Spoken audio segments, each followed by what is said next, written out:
Hello everybody, welcome to my channel. Welcome back to my channel if you've been here before. This is going to be my second video for my Taos camper. Let's go ahead and roll the video.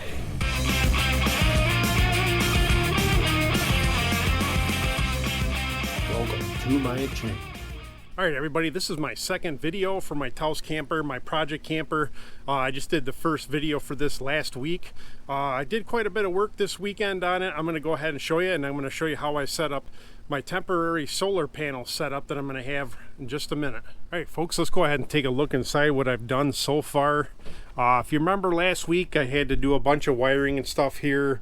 I took some of the old flooring out that they had, cleaned this area up. There was a hole right there for the gas line for the stove that was no longer in here. Of course, like I said, I did the wiring before the first video. I actually picked up some wainscoting paneling and covered that right up. I left the old panel back there. I have a new panel for this piece already cut, ready to go. And you can see I already put a coat of paint on some of this stuff here. I only got about halfway across or so. Just wanted to get started on it, start getting a little bit of paint done. I took the fire extinguisher out. I'm actually getting a black fire extinguisher holder. Already started doing some of the stuff for the wiring. I took that propane detector thing out. Like I said in that video, I'm going to use the wiring to power up the radio that I got coming. I already ran the antenna. I ran it through the holes that were outside. Let me go ahead and show you those. If you remember in the last video I did, I had the drain hose here and the filler for the hose here. I went ahead and took those out, got those electrical connectors painted, the covers, not connectors, sorry. And I ran the antenna for the radio out here. Haven't gotten the radio yet, so that's not installed, but I'm getting ready for it. And of course, like I said, I'm going to be putting a new panel there once I get the stereo in. You can see I actually reinforced a little bit with some 2x4s just to make it a little bit more structurally sound. It'll give me more to screw into when I install the new panel with the stereo. That way that'll be nice and solid, and I'll get that painted up. Hopefully by the next video I'll have a lot more cosmetic stuff done in here. I look forward to getting there. It's really not going to take me too much longer. But let's go ahead and look at the solar panel project I'm working on now. All right, let's talk about this solar panel project I'm working on. If I told you in the last video, I don't remember or not, but I'm making this a temporary setup. I'm not going to be using it when I go camping. I'm actually going to use it for when I'm home, or if we're out of town for a weekend and we go somewhere they don't have a hookup. What I remember telling you in the last video is the only thing that really runs off the battery power on this Taos camper is the lights. And of course, when I hook up the stereo will be running off the 12-volt power too. So what I'm going to be doing is, I got a 50-watt Renogy panel. I got a Voyager waterproof Renogy charge controller for the solar panel, and that's actually going to be mounted on here. And everything I got on here, minus a little bit of the hardware, came from Amazon. I'll put links in the description of what I'm doing. But this was just some scrap wood I had laid around. If you want a nice piece of plywood, make it look nicer if you do this setup, you know, buy a nicer piece of wood. I just used some pressure treated I had laid around, you know, trying to use up what I got, just some scrap wood or whatever. What I did is I bought some of these SAE connectors. This one is actually going to go, I'm going to cut the end off it and actually wire it into the screws on the back side of this. And you do have to do the wiring on this waterproof controller before you actually mount it to the panel. So I already have everything drilled out ready to go for that.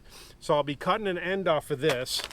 I have a longer one that's going to go from the controller, which I'll have to cut the end off of this, and that'll plug directly into the battery, which I already have a battery connection on there, if you can see it from this far away. I did all quick connects. I figured this is the best way to go. These are 10 gauge wire. These are not the skinnier wire you would use like on your motorcycle, say. These are really heavier wires. So this will be able to hold the charge and wiring and power everything a lot safer, a lot better. I'm doing quick connects because I want to be able to, in case I need to change the panel, in case I need to do something with the battery, I want to be able to unplug it really quick and just be done with it. So I'm going to go ahead and start putting all this stuff together now, and you can watch me as I do it. Okay, one of the first things I want to point out is I got these Renogy, this connects into the Renogy control for the solar panel.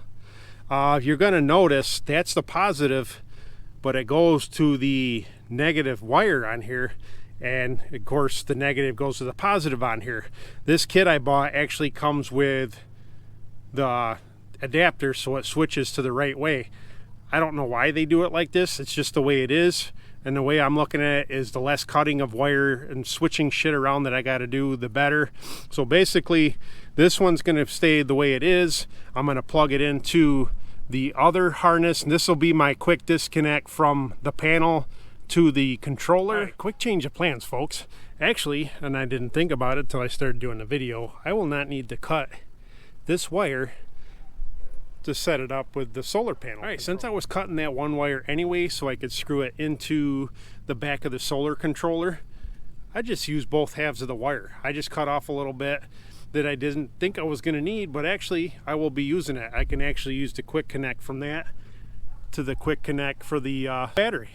So actually I'm not even going to be wasting anything today other than a couple inches of wiring. Not bad. But now what I got to do is I got to put it in the back of there. And of course, being a waterproof controller, this has a rubber case that goes in, so make sure you get your wiring through that before you put it in through the screws. All right, I got all my wiring connected, positives in the right spot, negative for both. There's your panel, there's your battery connection. I threw a little dielectric grease on the connections before I covered it. It made it a little bit more waterproof. I'm going to go ahead and get the controller mounted to my board now. All right, the controller is mounted, and now the first thing you got to don't connect the solar panel to the controller just yet. You always want to connect the battery first, so let's go ahead and hook up the battery. Okay, this battery's been sitting out a couple weeks. It shows the battery is sitting at 12.4 volts. It's showing 25 degrees Celsius, but I don't actually have a temperature wire hooked up to it. If you notice the back of the panel, before I hooked it up, I had another spot. You could actually put a temperature gauge on there, whatever, just another wire that hooks up. I believe it hooks to the negative side. That's how it is on the Scout Shed connection I have for my Wi-Fi set up on there. Make sure you go check that video out. But it's showing that the battery is sitting at 12.4 volts with no charge going to it right now. So now what I'm going to do is I'm going to go ahead and hook the panel up to the controller. All right, folks, this is strange. I'm getting an E13 code the way it's set up right now. An E13 in the book means it's reverse polarity. So I'm wondering if they marked the wiring wrong on the panel, because they've got it marked as negative and positive, and you saw how I hooked the wiring together. They're showing this as an E13, and it's reverse polarity, like I've got it wrong. So the simple fix is going to be to pull that adapter out of there and just reverse it. That's really all it was. I took that adapter out of there and the error code went away. It's actually charging the battery up right now. We're at 12.4. It's showing 0.4 amps. It's showing the bars on the side that it's charging the battery. That's strange. I wonder, they must have marked the wiring wrong on the panel, or actually on the solar panel itself, not the controller. All right, folks, that's it for this week's video on my camper. Hopefully in a few more weeks I'll have another video on what I got going on with this camper. I'm going to go ahead and neaten up all the wiring on this now. Throw a little dielectric grease on the connections. Come back for some more videos. I got some motorcycle videos coming out here pretty soon. Bye for now.